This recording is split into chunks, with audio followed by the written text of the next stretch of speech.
अजीत भाई साहब, दो चीजें। एक तो मैं थोड़ा अभी भी मानता हूं, इन्होंने हालांकि उसका वक्तव्य दिया था, लेकिन चलिए इतना आप बेनिफिट ऑफ डाउट दे सकते हैं कि भाई जो क्वेश्चनिंग ये करते थे वो किसी का उस तरह से बैठने वो हो, जो ये ऐसे ऐसे हाथ हिला हिला के जो करते थे वो भी मान लीजिए हम, ये हो सकती है किसी की स्टाइल हो, मतलब वो उस पर बहुत चर्चा नहीं।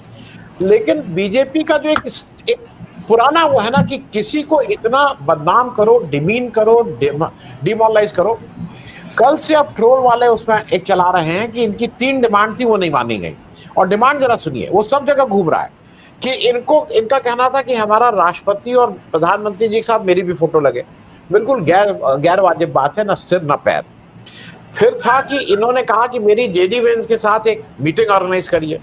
अरे जेडी वेंस तो यहीं आया हुआ था, कोई उससे मिलने ही वाला नहीं था, जयपुर में पड़े हुए थे 3-3 4-4 5-5 दिन। कौन था वो? तो उस समय पहलगाम भी हो गया, जहां किसी ने ऐसी कोई तवज्जो नहीं दी। जेडी वेंस तो हिंदुस्तान आके गए थे। और तीसरी तो सबसे अद्भुत बात कह रहे हैं ये भक्त लोग, कह रहे हैं कि उन्होंने कहा था मुझे मर्सिडीज मेरी गाड़ी के कॉन्वॉय में। अरे भाई वो जरा देखा, वो BMW इतनी लंबी वाली उनकी चलती थी, वो तो मिली हुई थी। और जहां तक बंगले अंगले की बात है, अब धनखड़ जी को आजीवन टाइप 8 का दिल्ली के लुटिन जोन में बंगलो मिलेगा उनको, जिसमें जिसमें 4 सर्वेंट्स क्वार्टर, 2 गैराज, वो 4-5 हजार स्क्वायर एक बड़ा बंगलो मिलेगा। उसको अब कोई उनसे ले नहीं सकता है, बीजेपी के नहीं, RSS भी चाहे तो वो ले नहीं सकते, वो उनको ऑलरेडी मिल चुका है। मैं इस बात को इसलिए कह रहा हूं कि ये जो जस्टिस वर्मा वाली बात है, अगर अजित भाई साहब, इस पे ये हो रहा है कि जस्टिस वर्मा की वजह से हटाया गया। भाई जस्टिस वर्मा को तो ये बीजेपी भी उनके खिलाफ मोशन ला रही थी। वो बहुत थ्योरी ये फैलाई जा रही है कि वो बीजेपी चाहती ये थी कि उसकी तरफ से आए और सर्वसम्मति से हो तो उसको घूसखोरी के अगेंस्ट या भ्रष्टाचार के अगेंस्ट माना जाएगा, बीजेपी खड़ी है। मैं अभी भी ये नहीं पचा पा रहा हूं कि केवल जस्टिस वर्मा के पीछे, इसमें कोई दो राय नहीं है कि धनखड़ साहब के बहुत बयान आ रहे थे, उनके पीछे पड़े हुए थे। अब वो पैसा की वजह से थे, वो पैसा किसका था इसकी उनको जरूर कोई ना कोई सूचना थी जिसकी वजह से वो पड़े हुए थे। ये एक जांच का विषय हो सकता है। लेकिन किसी ना किसी स्टेज पे अजीत भाई साहब, जो पोस्टेरिटी के लिए, जो आने वाला इतिहास के लिए, मुझे ऐसा लगता है कि समय की बात हो सकती है, वो 2 महीना, 4 महीना, 6 महीना, लेकिन धनखड़ जी मुंह तो जरूर खोलेंगे। वो अलग बात है कि लोग आज भी उनसे गुस्सा हैं, क्योंकि जिस तरह से उन्होंने बहुत ही खराब ढंग से उन्होंने कंडक्ट किया था, उन्होंने बंगाल में भी बहुत खराब ढंग से कंडक्ट किया, उन्होंने राज्यसभा भी बहुत खराब ढंग से कंडक्ट की। लेकिन एक फर्क मैं बता दूं, हमारे और आपके उसी जगह से आते हैं। हरवंश जी मीठी छुरी हैं, ये हरदम मैं बार बार कहता रहा हूं। हरवंश जी इनसे ज्यादा मीठी छुरी हैं। किसानों का गला काटा था बिना कुछ आवाज किए, और दूसरे दिन समाजवादी बन के आलू पराठा और दही लेके कहे थे कि नहीं नहीं मैं आलू जिस तरह की बेमानी हरवंश जी ने की थी, अगर बेमानी का अगर कोई एक कॉम्पिटिशन हो तो मैं हरवंश जी को आगे मानता हूं धनखड़ जी से बेमानी के मामले में। बाकी कंडक्ट अलग बात है। तो अजीत भाई साहब, ये पूरा कुछ जो हुआ, इसका अब आगे क्या होने वाला है, इस पे जरा आप को अजीत भाई। देखिए आनंद जी, मुझे तो लगता है कि जो ये धनखड़ वाला मिस्ट्री है, इसका अभी तक पूरा खुलासा नहीं हुआ है। ये थोड़ा बहुत संघ के तरफ से, पीएमओ के तरफ से, नड्डा जी के तरफ से कुछ ना कुछ ड्रिबलेट्स में न्यूज आता रहेगा कुछ दिन तक, और सारा न्यूज जो है वो धनखड़ जी को इस पूरे कहानी में विलेन बना देगा। अभी तक तो यही हो रहा है कि धनखड़ जी ने मर्सिडीज बेंज मांगा, धनखड़ जी ने जेडी वैंस से मीटिंग किया कि मैं भी वाइस प्रेसिडेंट, वो भी वाइस प्रेसिडेंट, या धनखड़ जी ने जो भी मांग कर रहे हैं धनखड़ जी ही कर रहे हैं। देखिए सच्चाई ये है, एक तो पहले एक जनरल पॉइंट बना दूं दर्शक के लिए कि हमारा जो सिस्टम है वो पार्लियामेंट्री सिस्टम ऑफ गवर्नमेंट है, और पार्लियामेंट्री सिस्टम ऑफ गवर्नमेंट का एक फीचर होता है कि इंग्लैंड में भी जहां वो स्टार्ट हुआ और भारत में भी और बाकी देशों में भी पार्लियामेंट्री सिस्टम ऑफ गवर्नमेंट में जो प्रधानमंत्री होता है वो वर्चुअल डिक्टेटर होता है। कितना भी डेमोक्रेटिक सिस्टम हो, पर सारा पावर जो है एग्जीक्यूटिव के हाथ में होता है, पार्लियामेंट के हाथ में भी नहीं। पार्लियामेंट भी प्रधानमंत्री को हटा नहीं सकता, और जुडिशियरी जो है वो भी प्रधानमंत्री को नहीं हटा सकता। और सच्चाई यही है कि प्रेसिडेंट और वाइस प्रेसिडेंट दोनों सिर्फ सेरेमोनियल पोस्ट है। जो प्रधानमंत्री कहे उस पर सिग्नेचर करना है। सिस्टम तो यही है। अब दिक्कत क्या है कि इस सिस्टम में डॉक्टर मनमोहन सिंह भी थे, इस सिस्टम में जवाहरलाल नेहरू भी थे, इंदिरा गांधी भी, बाकी लोग भी थे इसमें, नरसिम्हा राव भी। तो होता क्या है कि इस सिस्टम में जो मोदी जी हैं और जो अमित शाह जी हैं, जिसको आजकल लोग कहते हैं मो शाह या मोदी शाह, तो इनका एक तरह से फरमान चलता है।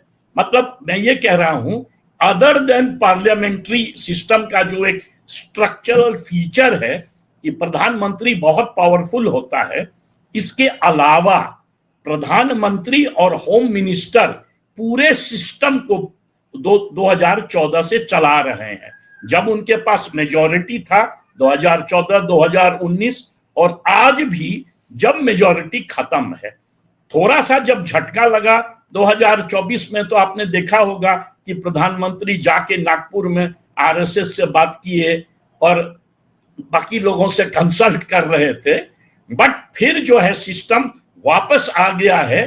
वो जो मो शाह मोदी शाह जो सल्तनत चल रहा है, तो उसमें क्या है कि आप कुछ भी नहीं कर सकते हैं जब तक कि आपको सल्तनत से, हाई कमांड से क्लियरेंस नहीं मिलेगा। ये इस सिस्टम का यूनिक फीचर है। कांग्रेस को हटाइए, वाजपेयी जी का सिस्टम देखिए। वाजपेयी जी के टाइम में एक्सटर्नल अफेयर्स मिनिस्टर जब भी कुछ विदेश में होता था तो एक्सटर्नल अफेयर्स मिनिस्टर जाता था। जब भी कुछ फाइनेंस रिलेटेड इशू है यशवंत सिन्हा के बीच में, एक्सटर्नल अफेयर्स भी, फाइनेंस मिनिस्टर, काफी पावर था उनको। इनफैक्ट अरुण शौरी थे प्राइवेटाइजेशन में, काफी पावर था उनको। बट ये जो अभी का जो कैबिनेट है ना, वो बिल्कुल मोदी शाह लेड कैबिनेट है। इसमें जब तक वो नहीं कहेंगे, मैं तो कहूंगा मोदी शाह भी नहीं कहना चाहिए, सिर्फ मोदी जी जो वो फरमान देंगे उसी को लेके चलना है। अब दिक्कत क्या है कि धनखड़ जी एक तो कानून जानते थे, लॉयर थे, पहले चंद्रशेखर जी के साथ राजनीति कर चुके थे, कांग्रेस में थे, बाद में बीजेपी आए तो शुरू में उछल के ममता के खिलाफ हो गए तो उनको हीरो बना दिया गया, सब उनको वाहवाही दिया, जबकि वो जो कर रहे थे वो गवर्नर का जो रोल है उसके लक्ष्मण रेखा के बाहर निकल चुके थे। कोई भी गवर्नर भारत का जो मुझे याद है इस तरह से पॉपुलरली इलेक्टेड मुख्यमंत्री को जिस तरह से ये बेइज्जत करते थे कोई नहीं करता था। अच्छा, बाद में हम लोग जानते हैं कि सुप्रीम कोर्ट में एक कॉन्फ्लिक्ट है, बार वर्सेस बेंच।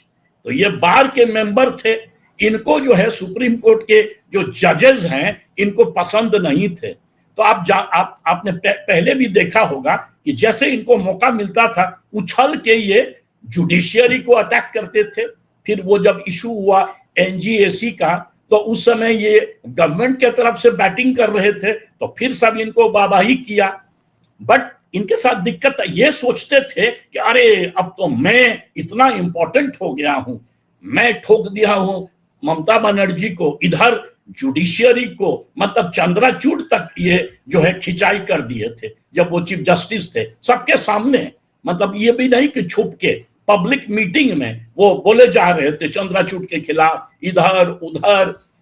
ये जो सारा कर रहे थे वो बीजेपी को और प्रधानमंत्री को, एनडीए को, वो उसके लिए एम्बैरेसमेंट बनते जा रहा था। और इनको धीरे धीरे रिमाइंडर दिए जा रहा, लोग रिमाइंडर दे रहे थे बट ये मान नहीं रहे थे। इनको लग रहा था कि भाई मैं तो इतना कानून जानता हूं।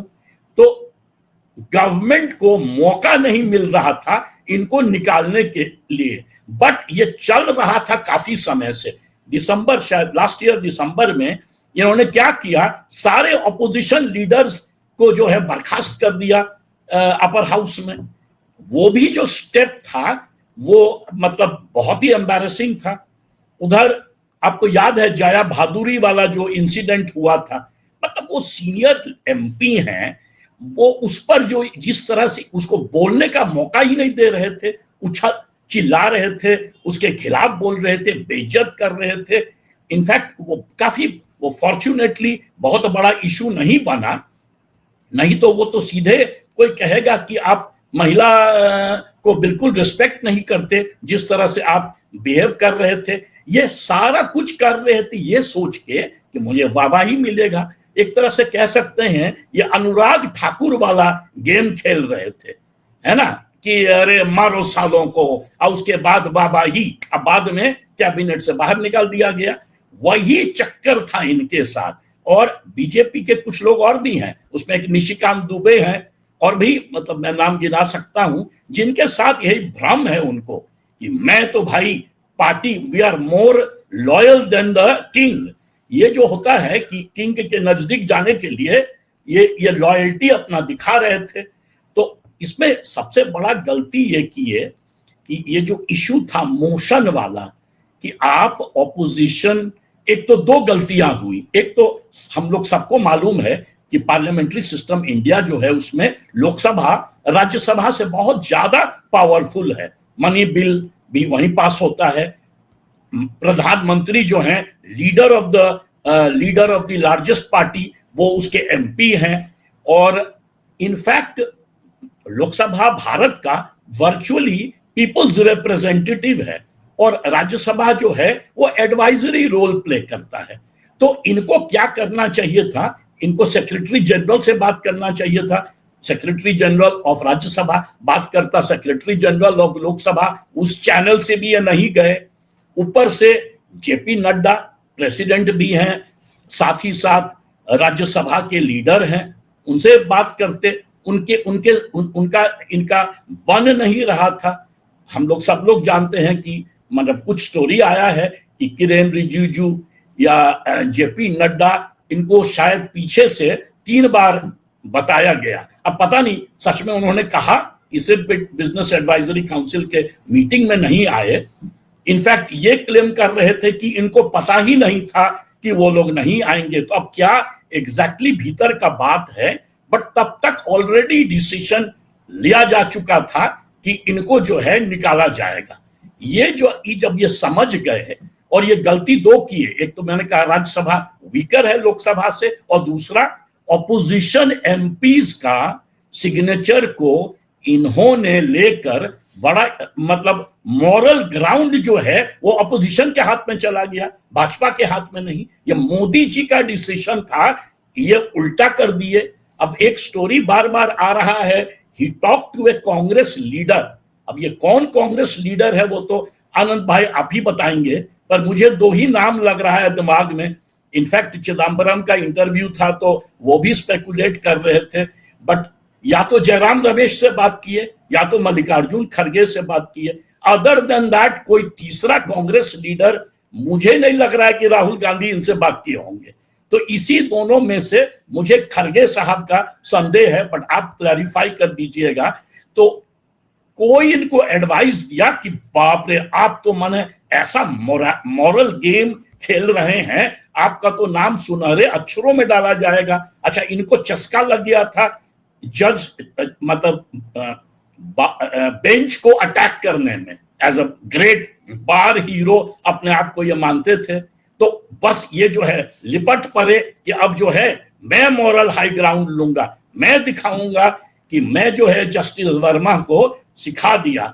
ये जो गलती की है ये गवर्नमेंट के लिए एकदम tight slap on the face. आपको याद है वो first day of the monsoon session था, सारा प्रोटेस्ट एसआईआर के इशू को लेकर, बाकी इशू को लेकर। तो ये जो है गवर्नमेंट, इनको ग्रीन सिग्नल दे दिया गया कि इनको हटाया जाएगा। ये जान गए कि और फर्दर एम्बैरेसमेंट होगा, तो कूद के बिना प्रेसिडेंट को बताए हुए जाकर ये रेजिग्नेशन दे दिए। अब इसमें इनका जो जाट आइडेंटिटी है वो इंपॉर्टेंट है कि इनका मतलब, आई डोंट थिंक धनखड़ साहब कोई बड़े नामी वकील थे, बट ये है कि इनका जो एक कन्फ्रंटेशनिस्ट रोल था कि हम सबसे लड़ जाएंगे जो भी अथॉरिटी में है, क्योंकि मैं बहुत बड़ा नॉलेजेबल आदमी हूं। ये जो है ये एक तरह से बैकफायर कर गया और ये रियलाइज नहीं कर पाए कि ये जो सिस्टम है मोदी शाह का, अदर देन पार्लियामेंट्री सिस्टम, ये मोदी शाह का सिस्टम है कि आप लीडर को क्रॉस नहीं कर सकते, आप लीडर की बात नहीं मानेंगे। इनफैक्ट मुझे एक इंसिडेंट याद आया, एक एडिटर इन चीफ है जो ओनर है बहुत बड़े हिंदुस्तान के अखबार मैगजीन के, मैं नाम नहीं लूंगा, वो बता रहे थे एक बार जब वो मोदी जी के साथ थे कि एक मीटिंग में वो लोग वॉक कर रहे थे तो कुछ लीडर पीछे से बीजेपी के आगे जाने लगे तो मोदी जी यूं यूं यूं यूं कि हमसे आगे कोई नहीं, ये अर्ली मोदी जी। तो अभी तो और भी इंपॉर्टेंट हो गए हैं भाई, तीसरे बार प्रधानमंत्री बने हैं, तो उनके बात को आप काट दीजिएगा तो फिर आप रह नहीं सकते। आपने देखा इसी इशू पर संघ और भाजपा में गजब तनाव है, और ये तो संघ नहीं है। अजीत भाई कंक्लूड करिएगा, मैं जरा प्रेम भाई को भी ले लूं बस। तो मैं यही बोलना चाह रहा था कि ये अपने ही जाल में फंस गए और ये रियलाइज नहीं किए कि एक ऐसे सिस्टम में है जहां पर कोई मर्सी नहीं होता। ये डॉक्टर मनमोहन सिंह का ह्यूमनिस्ट स्टाइल नहीं है कि मान लीजिए राहुल गांधी फाड़ भी दिए कागज तो मनमोहन सिंह ने कुछ नहीं किया, वो सिस्टम नहीं है, ये नया सिस्टम है। इसमें आप जो है राजा को अटैक कीजिएगा तो आपको याद है ना, चाइना में जो एक लीडर को निकाला गया था मीटिंग में, वो फॉर्मर प्रीमियर थे, तो वो सिस्टम है, वेरी वेरी कह सकते हैं डिक्टेटोरियल स्टाइल है। तो इसी में इनकी जो गलती है, ही डिडंट रियलाइज कि खाली कानून जानने से नहीं होता है, you need to be understand किस सिस्टम के अंदर आप हैं। पर ये मुझे लगता है कि ये कहानी अभी खत्म नहीं हुआ है। अभी जब तक धनखड़ जी कभी इंटरव्यू नहीं देंगे या किताब नहीं लिखेंगे या लोगों को नहीं बताएंगे दोनों तरफ का बात जो है अंदर हुआ क्या 4:30 बजे से लेके 9:30 बजे रात तक, ये अभी तक हम सबको पता नहीं है, अटकलबाजी ही है। हाँ आनंद भाई जी।